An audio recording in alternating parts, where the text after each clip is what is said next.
ലോക്സഭാ തെരഞ്ഞെടുപ്പ് തീയതി ഇന്നറിയാം. ഉച്ചകഴിഞ്ഞ് 3 മണിക്കാണ് കേന്ദ്ര തെരഞ്ഞെടുപ്പ് കമ്മീഷന്റെ വാർത്താ സമ്മേളനം. സംസ്ഥാന പദവി പുനഃസ്ഥാപിക്കാത്ത പശ്ചാത്തലത്തിൽ ജമ്മുകശ്മീരിലെ തെരഞ്ഞെടുപ്പ് തീയതി ഇന്ന് പ്രഖ്യാപിച്ചേക്കില്ല എന്നാണ് വിവരം. ആന്ധ്രാപ്രദേശ്, അരുണാചൽ പ്രദേശ്, ഒഡീഷ എന്നീ സംസ്ഥാന നിയമസഭകളിലേക്കുള്ള തെരഞ്ഞെടുപ്പ് തീയതികളും ഇന്നറിയാം. ആർ രാധാകൃഷ്ണൻ ഡൽഹിയിൽ നിന്നും, ബി ദിലീപ് കുമാർ ന്യൂസ് ഡെസ്കിൽ നിന്നും ചേരുന്നു. കൂടാതെ ദീപക് ധർമ്മടം, എസ് ശ്രീകാന്ത്, ഷഫീദ് റാവുത്തർ എന്നിവരും തിരുവനന്തപുരം, കൊച്ചി, കോഴിക്കോട് എന്നീ മേഖലകളിൽ നിന്ന് തത്സമയ വിവരങ്ങളുമായി ചേരും. ആദ്യം ബി ദിലീപ് കുമാറിലേക്ക്. ദിലീപ്, രാഷ്ട്രീയ പാർട്ടികളെല്ലാം മുന്നൊരുക്കങ്ങൾ പൂർത്തിയാക്കിയിരിക്കുന്നു. തെരഞ്ഞെടുപ്പ് യുദ്ധത്തിനുള്ള തയ്യാറെടുപ്പിലുമാണ്. ഇനിയിപ്പോൾ ഈ തീയതികളുടെ പ്രഖ്യാപനം മാത്രമാണ് വരേണ്ടത്. അതിനനുസരിച്ചുള്ള തന്ത്രങ്ങൾ മെനയുക എന്നതിലേക്കായിരിക്കുമോ ഇനി രാഷ്ട്രീയ യുദ്ധം കടക്കുക? വേണു, രാജ്യം കാത്തിരിക്കുന്ന തെരഞ്ഞെടുപ്പ് പ്രഖ്യാപനം ഇന്ന് വൈകിട്ട് 3 മണിക്കാണ് ഉണ്ടാവുക. കേന്ദ്ര തെരഞ്ഞെടുപ്പ് കമ്മീഷന്റെ വാർത്താ സമ്മേളനം ഡൽഹിയിലെ വിജ്ഞാൻ ഭവനിൽ വൈകിട്ട് 3 മണിക്ക് നടക്കും. രാഷ്ട്രീയ പാർട്ടികളും മുന്നണികളുമൊക്കെ തെരഞ്ഞെടുപ്പിന് സജ്ജമായി കഴിഞ്ഞു. പക്ഷേ ഒരു പ്രധാനപ്പെട്ട കാര്യം, പ്രതിപക്ഷ സഖ്യമായ ഇന്ത്യ മുന്നണി ഇപ്പോഴും പല സംസ്ഥാനങ്ങളിലും, ഇപ്പോൾ മഹാരാഷ്ട്രയിൽ ഇതുമായി ബന്ധപ്പെട്ട് അവിടുത്തെ സീറ്റ് ധാരണയുടെ കാര്യത്തിൽ ചർച്ച നടക്കുകയാണ്. ശരത് പവാറുമായി കെ.സി. വേണുഗോപാലും രമേശ് ചെന്നിത്തലയും ചർച്ച നടത്തിക്കൊണ്ടിരിക്കുന്നു. മറ്റു ചില സംസ്ഥാനങ്ങളിലും ഇനിയും സീറ്റ് ധാരണയായിട്ടില്ല. അതേസമയം ബി.ജെ.പി. ആകട്ടെ എല്ലാ സംസ്ഥാനങ്ങളിലും അവർ സീറ്റ് ധാരണ, NDAയിൽ സീറ്റ് ധാരണ പൂർത്തിയാക്കുകയും സ്ഥാനാർത്ഥികളെ പ്രഖ്യാപിക്കുന്ന നിലയിലേക്ക് എത്തുകയും ചെയ്തു. 2 ഘട്ട സ്ഥാനാർത്ഥി പട്ടിക പുറത്തിറക്കി. കേരളത്തിൽ ഇനി 4 സീറ്റുകളിലെ സ്ഥാനാർത്ഥികളെയാണ് ബി.ജെ.പി. പ്രഖ്യാപിക്കാനുള്ളത്. സഖ്യകക്ഷിയായ BDJS ഇടുക്കിയിലെ സ്ഥാനാർത്ഥിയെയും പ്രഖ്യാപിക്കാനുണ്ട്. മുന്നണികളും പാർട്ടികളുമൊക്കെ കേരളത്തിൽ തെരഞ്ഞെടുപ്പ് പ്രചരണ രംഗത്ത് വളരെ സജീവമായി കഴിഞ്ഞു. സ്ഥാനാർത്ഥികൾ നേരിട്ട് വോട്ടഭ്യർത്ഥിക്കാൻ തുടങ്ങിയിട്ടുണ്ട്. അവരുടെ പര്യടനം ആരംഭിക്കുന്ന നിലയിലേക്ക് ഇപ്പോൾ ഈ പ്രചരണ രംഗം മാറിയിരിക്കുകയാണ്. ദേശീയ തലത്തിലാകട്ടെ പ്രധാനമന്ത്രി നരേന്ദ്രമോദി ഇന്നലെയും തമിഴ്നാട്ടിലും തെലങ്കാനയിലും കേരളത്തിൽ പത്തനംതിട്ടയിലും അദ്ദേഹം തെരഞ്ഞെടുപ്പ് പ്രചാരണ പ്രവർത്തനങ്ങൾക്ക് എത്തിയിരുന്നു. ഇനി അദ്ദേഹം വീണ്ടും വരുന്നുണ്ട്. 18-ാം തീയതി വീണ്ടും പാലക്കാട്ട് പ്രധാനമന്ത്രി വരുന്നുണ്ട്. ഈ നിലയിൽ ദേശീയ തലത്തിൽ തന്നെ പാർട്ടികൾ അവരുടെ പ്രചാരണ പരിപാടികളുമായി വളരെയധികം മുന്നോട്ട് പോവുകയാണ്. പക്ഷേ അപ്പോഴും ഈ നേരത്തെ പറഞ്ഞതുപോലെ ഇന്ത്യ സഖ്യത്തിൻ്റെ കാര്യത്തിൽ മാത്രമല്ല, കോൺഗ്രസ് തന്നെ ഇനിയും ഒട്ടേറെ മണ്ഡലങ്ങളിലെ സ്ഥാനാർത്ഥികളെ പ്രഖ്യാപിക്കാനുണ്ട്. BJPയെ സംബന്ധിച്ച് 257 മണ്ഡലങ്ങളിലെ സ്ഥാനാർത്ഥികളെയാണ് ഇതിനകം പ്രഖ്യാപിച്ചിട്ടുള്ളത്. കോൺഗ്രസ് ആകട്ടെ 82 മണ്ഡലങ്ങളിലെ സ്ഥാനാർത്ഥികളെ മാത്രമേ പ്രഖ്യാപിച്ചിട്ടുള്ളൂ. രാഹുൽ ഗാന്ധി അമേത്തിയിൽ വീണ്ടും ജനവിധി തേടുമോ? അദ്ദേഹം വയനാട്ടിൽ സ്ഥാനാർത്ഥിയായി അദ്ദേഹത്തെ പ്രഖ്യാപിച്ചിട്ടുണ്ട്. പരമ്പരാഗത മണ്ഡലമായ അമേത്തിയിൽ മത്സരിക്കുമോ? സോണിയാഗാന്ധി രാജസ്ഥാനിൽ നിന്ന് രാജ്യസഭയിലേക്ക് തെരഞ്ഞെടുക്കപ്പെട്ട സ്ഥിതിക്ക് പ്രിയങ്ക ഗാന്ധി റായ്ബറേലിയിൽ സ്ഥാനാർത്ഥിയായി വരുമോ എന്നതടക്കമുള്ള കാര്യങ്ങൾ ഇനി അറിയാനിരിക്കുന്നതേയുള്ളൂ. ഏതായാലും തെരഞ്ഞെടുപ്പ് എപ്പോഴായിരിക്കും, എത്ര ഘട്ടമായിരിക്കും എന്നത് സംബന്ധിച്ച തീരുമാനം ഇന്ന് വൈകിട്ട് 3 മണിക്ക് തെരഞ്ഞെടുപ്പ് കമ്മീഷൻ പ്രഖ്യാപിക്കും. വേണു, ശരി. ആർ രാധാകൃഷ്ണൻ ഡൽഹിയിൽ നിന്ന് ചേരുകയാണ്. രാധാകൃഷ്ണൻ, എത്ര ഘട്ടങ്ങളിലായുള്ള തെരഞ്ഞെടുപ്പ് പ്രക്രിയയിലേക്കായിരിക്കും തെരഞ്ഞെടുപ്പ് കമ്മീഷൻ കടക്കുക? കൂടാതെ ജമ്മു കശ്മീരിന്റെ കാര്യത്തിൽ എന്താണ് ഇപ്പോൾ ലഭിക്കുന്ന സൂചനകൾ? വേണു, ഈ തെരഞ്ഞെടുപ്പുകൾ എത്ര ഘട്ടമാണ് എന്നതിനെ സംബന്ധിച്ച് വളരെ വിശദമായിട്ടുള്ള ചർച്ചയാണ് തെരഞ്ഞെടുപ്പ് കമ്മീഷനിൽ ഇതിനകം നടന്നിട്ടുള്ളത്. നമുക്കറിയാം, 2004 വരെ രാജ്യത്ത് തെരഞ്ഞെടുപ്പ് നടന്നിരുന്നത് ഏതാണ്ട് പരമാവധി 4 ഘട്ടം എന്ന വിധത്തിലേക്ക് ആയിരുന്നു. അതിനുശേഷമാണ് 2009 അടക്കമുള്ള സമയങ്ങളിലേക്ക് എത്തിയപ്പോൾ അത് 8ലേക്കും ഒക്കെ എത്തുന്ന ഒരു സാഹചര്യം ഒക്കെ ഉണ്ടായത്. ഇതിന് ഏറ്റവും അടിസ്ഥാനപ്പെട്ട കാരണം ഈ തെരഞ്ഞെടുപ്പുമായി ബന്ധപ്പെട്ടിട്ട് ഉണ്ടായ വോട്ടർമാരുടെ എണ്ണം വർദ്ധിച്ചു എന്നുള്ളതാണ്. കഴിഞ്ഞ 30 വർഷത്തിനിടയിൽ ഏതാണ്ട് 30 കോടി വോട്ടർമാരുടെ എണ്ണമാണ് രാജ്യത്ത് വർദ്ധിച്ചിരിക്കുന്നത്. അതിന് ആനുപാതികമായിട്ടുള്ള ഘട്ടങ്ങളുടെ എണ്ണം വർദ്ധിക്കേണ്ടി വരുന്ന ഒരു സാഹചര്യമുണ്ട്. ഒപ്പമാണ് ഈ സുരക്ഷാപരമായിട്ടുള്ള പ്രതിസന്ധികൾ വിവിധ മേഖലകളിൽ നിലനിൽക്കുന്നത്. നമ്മുടെ അർദ്ധസൈനിക വിന്യാസം എല്ലായിടങ്ങളിലും ഉറപ്പാക്കണമെന്നുണ്ടെങ്കിൽ ഈ ഘട്ടങ്ങളുടെ എണ്ണം കൂട്ടുക മാത്രമാണ് നിർവാഹമായിട്ട് ഉള്ളത്. ഇത്തവണയും ഈ അർദ്ധസൈനിക വിഭാഗങ്ങൾ, CRPF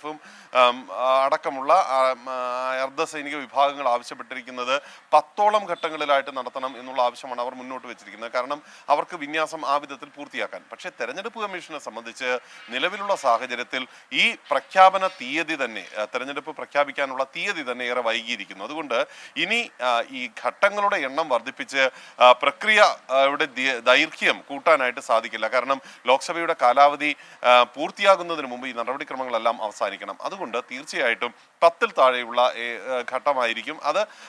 ഏറ്റവും കൂടുതൽ സാധ്യത 7 ഘട്ടങ്ങളിലായിട്ട് തെരഞ്ഞെടുപ്പ് നടത്താനായിരിക്കും എന്നാണ് നമുക്കറിയാനായിട്ട് സാധിക്കുന്നത്.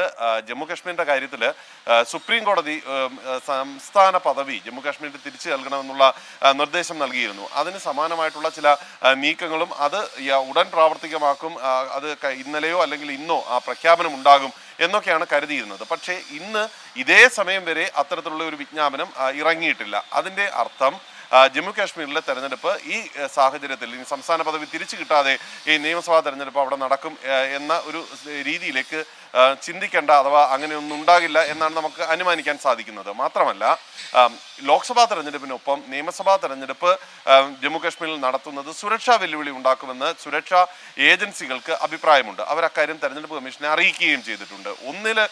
ഇപ്പോഴത്തെ ഈ ലോക്സഭാ തെരഞ്ഞെടുപ്പ് ആകുമ്പോൾ അത്ര ചുരുങ്ങിയ അളവിലുള്ള സ്ഥാനാർത്ഥികൾക്ക് സുരക്ഷ ഒരുക്കിയാൽ മതിയാകും. പക്ഷേ നിയമസഭാ തെരഞ്ഞെടുപ്പ് കൂടി അതിൻ്റെ കൂടെ വരുമ്പോഴേക്ക് കൂടുതൽ അളവിൽ സുരക്ഷ ഒരുക്കേണ്ടി വരിക, അഥവാ സ്ഥാനാർത്ഥികളുടെ എണ്ണം വർദ്ധിക്കുമ്പോൾ അതുണ്ടാക്കുന്ന ബാധ്യത അത് വളരെ വലുതാണ്. ഇത് തെരഞ്ഞെടുപ്പ് കമ്മീഷന് മുന്നിൽ അവർ അവതരിപ്പിച്ചിട്ടുണ്ട്. നമുക്കറിയാനായിട്ട് സാധിക്കുന്നത് ഈ സുരക്ഷാ ഏജൻസികളുടെ ആശങ്കയും അവരുടെ നിലപാടും ഒപ്പം ഈ സംസ്ഥാന പ്രഖ്യാപന നടപടിക്രമങ്ങൾ പൂർത്തിയാകാത്തതും കണക്കിലെടുത്ത് ലോക്സഭാ തെരഞ്ഞെടുപ്പ് നടപടികൾ മാത്രമായിരിക്കും ജമ്മു കാശ്മീരിൽ ഇത്തവണ ഉണ്ടാവുക എന്നുള്ളതാണ്. അത് അന്തിമമായിട്ടുള്ള തീരുമാനം ഒരുപക്ഷെ ഇന്ന് ഇപ്പോൾ ആരംഭിച്ചിട്ടുള്ള തെരഞ്ഞെടുപ്പ് കമ്മീഷന്റെ വിശാല യോഗത്തിൽ വിവരങ്ങൾ നൽകിക്കൊണ്ടിരിക്കുന്ന ഡൽഹിയിൽ നിന്ന്. തിരുവനന്തപുരത്തും കൊച്ചിയിലും കോഴിക്കോടും വിവിധ റിപ്പോർട്ടർമാരുണ്ട്. തെരഞ്ഞെടുപ്പ് കമ്മീഷന്റെ പ്രഖ്യാപനത്തിന് ശേഷം രാഷ്ട്രീയ കേരളവും എങ്ങനെയൊക്കെയാണ് തെരഞ്ഞെടുപ്പ് പ്രചാരണ പരിപാടികളിലേക്ക് സജീവമാകാൻ പോകുന്നത് എന്നതിന്റെ വിശദാംശങ്ങൾ നൽകാൻ ലോക്സഭാ തെരഞ്ഞെടുപ്പ് തീയതി ഇന്നറിയാം. ഉച്ചകഴിഞ്ഞ് 3 മണിക്കാണ് കേന്ദ്ര തെരഞ്ഞെടുപ്പ് കമ്മീഷന്റെ വാർത്താ സമ്മേളനം. സംസ്ഥാന പദവി പുനഃസ്ഥാപിക്കാത്ത പശ്ചാത്തലത്തിൽ ജമ്മു കാശ്മീരിലെ തെരഞ്ഞെടുപ്പ് തീയതി ഇന്ന് പ്രഖ്യാപിച്ചേക്കില്ല എന്നാണ് വിവരം. ആന്ധ്രാപ്രദേശ്, അരുണാചൽ പ്രദേശ്, ഒഡീഷ എന്നീ സംസ്ഥാന നിയമസഭകളിലേക്കുള്ള തെരഞ്ഞെടുപ്പ് തീയതികളും ഇന്നറിയാം. കോഴിക്കോട് നിന്ന് ദീപക് ധർമ്മടം, കൊച്ചിയിൽ നിന്ന് എസ് ശ്രീകാന്ത്, തിരുവനന്തപുരത്ത് നിന്ന് ഷഫീദ് റാവുത്തർ എന്നിവരും ചേരുകയാണ്. കേരളം എത്രമാത്രം സജ്ജമായി എന്നതിൻ്റെ വിശദാംശങ്ങൾ നൽകാൻ ആദ്യം ദീപക് ധർമ്മടത്തിലേക്ക്. ദീപക്, ഇന്നിപ്പോൾ മണിക്കൂറുകൾക്ക് ശേഷം ലോക്സഭാ തെരഞ്ഞെടുപ്പ് തീയതികളുടെ പ്രഖ്യാപനം വരികയാണ്. മിക്കവാറും കേരളത്തിൽ ഒറ്റഘട്ടമായിരിക്കും. എന്താണ് മുന്നണികൾ പങ്കുവയ്ക്കുന്നത്? വേണു, മുന്നണികൾ നേരത്തെ തന്നെ തെരഞ്ഞെടുപ്പിൻ്റെ പണി തുടങ്ങിയ സംസ്ഥാനങ്ങളിൽ ഒന്നാണ് കേരളം. അതിൽ നമുക്ക് എടുത്തു പറയേണ്ടത് ഒരുപക്ഷെ പ്രധാനമന്ത്രിയുടെ സന്ദർശനം, കേരളത്തിൽ തെരഞ്ഞെടുപ്പ് ലക്ഷ്യം വെച്ചുകൊണ്ടുള്ള സന്ദർശനം തുടക്കത്തിലേ ഉണ്ടായി. അത് വിവിധ പരിപാടികൾ കൊച്ചിയിൽ കണ്ടു, നമ്മൾ ഗുരുവായൂരിൽ, തൃപ്രയാറിൽ, തൃശ്ശൂരിൽ, ഇന്നലെ പത്തനംതിട്ടയിൽ കണ്ടു, ഇനി പാലക്കാട് കാണാൻ പോകുന്നു. അതുപോലെ തന്നെ CPIM ആണെങ്കിൽ, ഇടതുമുന്നണി ആണെങ്കിൽ CPIM സംഘടനാപരമായി നേരത്തെ തന്നെ ഒരു 6 മാസം മുൻപ് തന്നെ തെരഞ്ഞെടുപ്പ് പ്രവർത്തനങ്ങളിലേക്ക് ഏർപ്പെട്ടു. ഏറ്റവും ഒടുവിൽ CPIM ഇന്നലെ ലോക്കൽ കമ്മിറ്റികൾക്ക് നിർദ്ദേശം നൽകിയിരിക്കുന്നത് ഏറ്റവും ഒടുവിൽ ചേർക്കാൻ വിട്ടുപോയ വോട്ടുകൾ, ഇന്നലെ വരെയാണ് നോട്ടിഫിക്കേഷൻ വന്നാൽ വോട്ട് ചേർക്കൽ നടക്കില്ല, ആ പ്രവർത്തനത്തിലേക്ക് ഏർപ്പെട്ടു. അടിസ്ഥാനപരമായ സംഘടനാ പ്രവർത്തനത്തിലേക്ക് ഏർപ്പെട്ടു. കോൺഗ്രസും ഒരുപക്ഷെ സിറ്റിംഗ് MPമാരെല്ലാം മത്സരിക്കുമെന്ന് നേരത്തെ തന്നെയുള്ള തീരുമാനത്തിൻ്റെ അടിസ്ഥാനത്തിൽ MPമാരുടെ നേതൃത്വത്തിൽ വോട്ട് ചേർക്കലും വോട്ട് കുത്തിക്കലും പ്രവർത്തനങ്ങൾ കൃത്യമായി നടന്നിരുന്നു എന്നുള്ളതാണ്. അതായത് ഈ 3 മുന്നണിയും തെരഞ്ഞെടുപ്പ് പ്രഖ്യാപനം വരുന്നതിനും 1 മാസം മുൻപ് തന്നെ തെരഞ്ഞെടുപ്പ് പ്രചരണത്തിലേർപ്പെട്ടു. ചില പാർട്ടികൾ, ചില മുന്നണികൾ 6 മാസം മുൻപ് തന്നെ അതിൻ്റെ സംഘടനാ മിഷനറി തെരഞ്ഞെടുപ്പിന് വേണ്ടി CPIM ആണെങ്കിൽ ബ്രാഞ്ച് കമ്മിറ്റികൾ മാറ്റി ബൂത്ത് കമ്മിറ്റികളിലേക്ക് പോയി, അതുപോലെ തന്നെ ഏരിയ കമ്മിറ്റികൾ മാറ്റി നിയമസഭാ തലത്തിലുള്ള മണ്ഡലം കമ്മിറ്റികളിലേക്ക് മാറ്റി. ആ രീതിയിലുള്ള തെരഞ്ഞെടുപ്പ് പ്രവർത്തനം ഇടതുമുന്നണി തയ്യാറായി. MV ഗോവിന്ദൻ മാസ്റ്റർ CPIMൻ്റെ സംസ്ഥാന സെക്രട്ടറി ഇന്ന് മുതൽ മണ്ഡലതലത്തിലുള്ള പാർലമെന്റ് മണ്ഡലതലത്തിലുള്ള പര്യടനത്തിലേക്ക് കടക്കുകയാണ്. കോൺഗ്രസ് ആണെങ്കിലും ആ രീതിയിലുള്ള ഒരു പ്രവർത്തനത്തിലേക്ക് സ്ഥാനാർത്ഥി നിർണയത്തിൽ പുറകോട്ട്, അതായത് വൈകിയെങ്കിൽ പോലും പ്രവർത്തനത്തിന് MPമാരുടെ നേതൃത്വത്തിൽ ഏറെ സജീവമായി എന്നുള്ളത് വസ്തുതയാണ്. BJPയുടെ ദേശീയ സംഘടനാ ജനറൽ സെക്രട്ടറി BL സന്തോഷിന്റെ നേതൃത്വത്തിൽ തന്നെ കേരളത്തിലെ സംഘടനാ പ്രവർത്തനങ്ങൾ കൃത്യമായി റിവ്യൂ ചെയ്യുന്നു. A ക്ലാസ് മണ്ഡലങ്ങളുടെ കാര്യത്തിൽ പ്രത്യേക പരിഗണന നൽകിക്കൊണ്ടുള്ള പ്രവർത്തനം ഉണ്ടായിരുന്നു എന്നുള്ളതാണ്. ഇത് മുന്നണികളുടെ കാര്യം. മറ്റൊന്ന് തെരഞ്ഞെടുപ്പ് കമ്മീഷന്റെ കാര്യത്തിലാണെങ്കിൽ ചെന്നൈയിൽ കഴിഞ്ഞ ദിവസം തെരഞ്ഞെടുപ്പ് കമ്മീഷൻ കേരളത്തിലേതുൾപ്പെടെയുള്ള തെക്കേ ഇന്ത്യയിലെ കാര്യങ്ങൾ തീരുമാനിക്കാൻ വേണ്ടി യോഗം വിളിക്കുന്നു. അതിൽ കേരളത്തിൽ നിന്നും പോലീസ് നോഡൽ ഓഫീസറായ ADGP MR അജിത് കുമാർ പോകുന്നു. അങ്ങനെ തെരഞ്ഞെടുപ്പ് കമ്മീഷന്റെ ഭാഗത്തു നിന്നുള്ള പ്രവർത്തനങ്ങൾ, ഇന്ന് മുഖ്യമന്ത്രി വയനാട്ടിലേക്ക് പോകുന്നു എന്നുള്ളതാണ് മനസ്സിലായത്. ആ രീതിയിൽ സർക്കാരിൻ്റെ പരിപാടികൾ കേരളത്തിൽ ഒരു ഭാഗത്ത് പ്രചരണ പരിപാടി പരിപാടികൾ നടക്കുന്നു. കേന്ദ്രതലത്തിൽ ദേശീയപാത ഉദ്ഘാടനം ഉൾപ്പെടെയുള്ള പരിപാടികളുമായി അവരുടെ പ്രചരണ പരിപാടി ദേശീയ തലത്തിൽ NDA നടത്തുന്നു. അങ്ങനെ നോക്കുമ്പോൾ തെരഞ്ഞെടുപ്പ് പ്രവർത്തനങ്ങൾക്ക് വേണ്ടി നേരത്തെ തന്നെ മുന്നണികൾ തയ്യാറായി. പ്രചരണ പരിപാടി കഴിഞ്ഞ ഒരു മാസക്കാലമായി നടക്കുന്നു. ഇനിയിപ്പോൾ തിരഞ്ഞെടുപ്പ് പ്രഖ്യാപനം 3:10 കേരളത്തിൻ്റെ തീയതി അറിയാൻ സാധിക്കും. അതോടുകൂടി തെരഞ്ഞെടുപ്പ് ഗോതയിൽ മറ്റൊരു രീതിയിലേക്കുള്ള പ്രചരണത്തിൻ്റെ ആവേശമായിരിക്കും നമുക്ക് കാണാൻ സാധിക്കുക. വേണുബാലകൃഷ്ണൻ. ശരി, ഷഫീദ് റാവുത്തറും തിരുവനന്തപുരത്ത് നിന്ന് ചേരുന്ന വിശദാംശങ്ങളുമായി. ഷഫീദ്, പ്രധാനപ്പെട്ട എല്ലാ രാഷ്ട്രീയ പാർട്ടികളുടെയും ആസ്ഥാനം തലസ്ഥാനത്താണ്. ഈ തെരഞ്ഞെടുപ്പ് കമ്മീഷന്റെ പ്രഖ്യാപനത്തെ എത്രമാത്രം ആകാംക്ഷയോടെയാണ് ഈ രാഷ്ട്രീയ കേന്ദ്രങ്ങൾ കാണുന്നത്?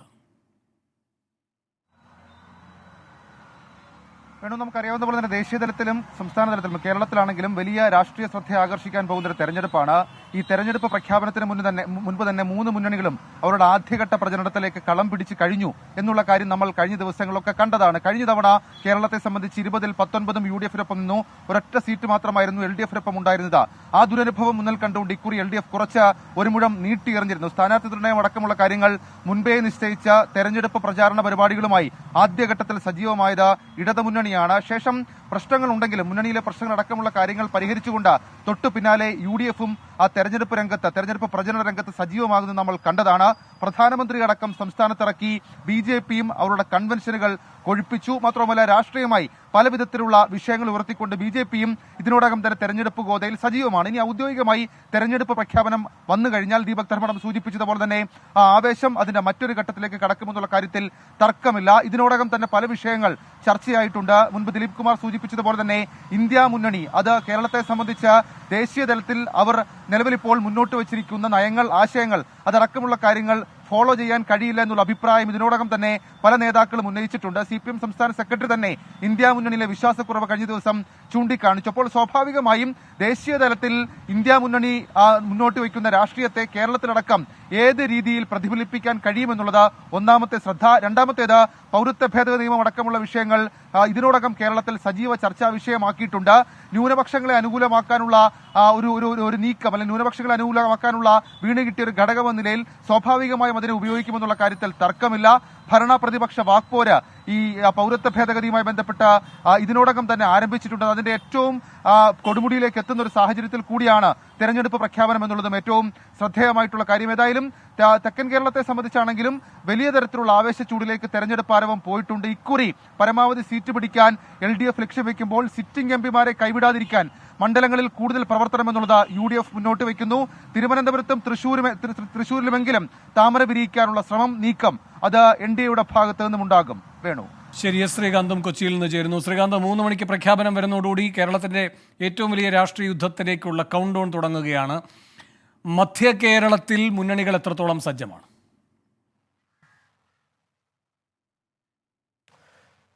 വേണു, മധ്യ കേരളത്തെ സംബന്ധിച്ചിടത്തോളം ഈ കേരളത്തെ മുഴുവൻ സംബന്ധിച്ച് ഏറ്റവും പ്രധാനപ്പെട്ട മത്സരം നടക്കുന്ന ഒരു മണ്ഡലം അത് മധ്യ കേരളത്തിലാണ്, അത് തൃശ്ശൂരാണ്. 3 കരുത്തരായ സ്ഥാനാർത്ഥികളാണ് 3 മുന്നണികൾക്ക് വേണ്ടി അവിടെ മത്സരിക്കാൻ ഇറങ്ങുന്നത്. LDF-ന് വേണ്ടി VS സുനിൽകുമാറും അതോടൊപ്പം UDF-ന് വേണ്ടി K മുരളീധരനും BJP-ക്ക് വേണ്ടി സുരേഷ് ഗോപി, NDA-ക്ക് വേണ്ടി സുരേഷ് ഗോപിയുമാണ് മത്സരത്തിനിറങ്ങുന്നത്. ഈ 3 സ്ഥാനാർത്ഥികൾക്കും ഒരുപോലെ പ്രധാനപ്പെട്ടതാണ് മത്സരം എന്നതിനാൽ തന്നെ അവിടെ മത്സരം കടുക്കാൻ തന്നെയാണ് സാധ്യത. അതിനാൽ തന്നെ കേരളത്തിലെ ഏറ്റവും ശ്രദ്ധേയ മണ്ഡലം ഉൾപ്പെടുന്ന മേഖല എന്ന നിലയിലാണ് മധ്യ കേരളത്തെ കാണേണ്ടത്. BJP അവരുടെ A+ മണ്ഡലം എന്ന രീതിയിൽ കരുതുന്ന തൃശ്ശൂരാണ്. അത് മാത്രമല്ല പ്രധാനമന്ത്രി തന്നെ നേരിട്ട് ശ്രദ്ധ കൊടുക്കുന്ന പലകുറി വന്നു കഴിയുകയും ചെയ്തിട്ടുണ്ട് തൃശ്ശൂരിൽ തന്നെ. ഒന്ന് മഹിളാ സംഗമത്തിനെത്തി, പിന്നീട് സുരേഷ് ഗോപിയുടെ മകളുടെ വിവാഹത്തിനെത്തി. അത്തരത്തിൽ പ്രധാനമന്ത്രി തന്നെ നേരിട്ട് ശ്രദ്ധ കൊടുക്കുന്ന മണ്ഡലം കൂടിയാണ് തൃശ്ശൂര്. 19-ാം തീയതി പാലക്കാട് കൂടി വരുന്നുണ്ട് പ്രധാനമന്ത്രി. അതിൽ നിന്ന് തന്നെ മനസ്സിലാകും അതിന്റെ ഒരു അലയൊലി തൃശ്ശൂർ കൂടി കിട്ടട്ടെ എന്ന് കരുതിക്കൊണ്ട് തന്നെയാണ് അദ്ദേഹത്തിന്റെ പാലക്കാട് സന്ദർശനം. അതിൽ നിന്ന് തന്നെ മനസ്സിലാകും തൃശ്ശൂരിന് BJP എത്രത്തോളം പ്രാധാന്യം നൽകുന്നു എന്നുള്ളത്. അതിനാൽ തന്നെയാണ് ആ മണ്ഡലം പ്രധാനപ്പെട്ടതാകുന്നത്. മറ്റൊന്ന്, ഈ വന്യജീവി സംഘർഷങ്ങളാൽ പൊറുതിമുട്ടിയ ഒരു മണ്ഡലം കൂടിയാണ് ഇടുക്കി എന്ന് പറയുന്നത്. അവിടെ ഒട്ടനവധി മരണങ്ങളടക്കം നടന്നു കഴിഞ്ഞു. വലിയ രീതിയിൽ പ്രതിഷേധങ്ങൾ തുടരുന്ന സ്ഥലമാണ്.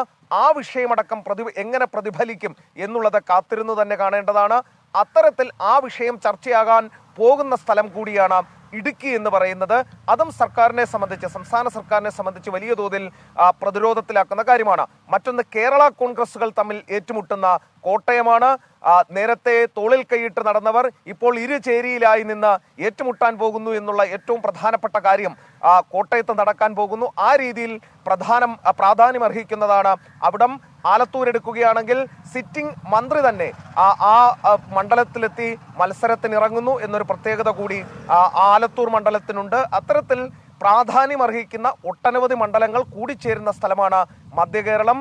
വാശിയേറിയ തെരഞ്ഞെടുപ്പ് പ്രചരണം നടക്കുന്നുണ്ട്. BJPയുടെ ചില സ്ഥാനാർത്ഥികളെ പ്രഖ്യാപിക്കാനുണ്ട്. അതായത് ഇടുക്കിയിൽ പ്രഖ്യാപനം വന്നിട്ടില്ല, എറണാകുളത്ത് പ്രഖ്യാപനം വന്നിട്ടില്ല. പക്ഷെ അത് വൈകാതെ തന്നെ ഉണ്ടാകും എന്ന് പ്രതീക്ഷിക്കുന്നു. കോൺഗ്രസിന്റെയും CPM-ന്റെയും സ്ഥാനാർത്ഥികൾ ഇതിനോടകം പ്രചാരണ രംഗത്ത് സജീവമായി കഴിഞ്ഞു. ആദ്യഘട്ടത്തിൽ തന്നെ സ്ഥാനാർത്ഥിയെ പ്രഖ്യാപിച്ച സജീവമാണ് LDF. ശരി, തെരഞ്ഞെടുപ്പ് കമ്മീഷന്റെ വാർത്താ സമ്മേളനത്തിന് രാഷ്ട്രീയ കേരളം കാതോർക്കുകയാണ്. S. ശ്രീകാന്തും ദീപക് ധർമ്മടവും ഷഫീദ് റാവുത്തറുമാണ് വിശദാംശങ്ങളുമായി ചേർന്നത്.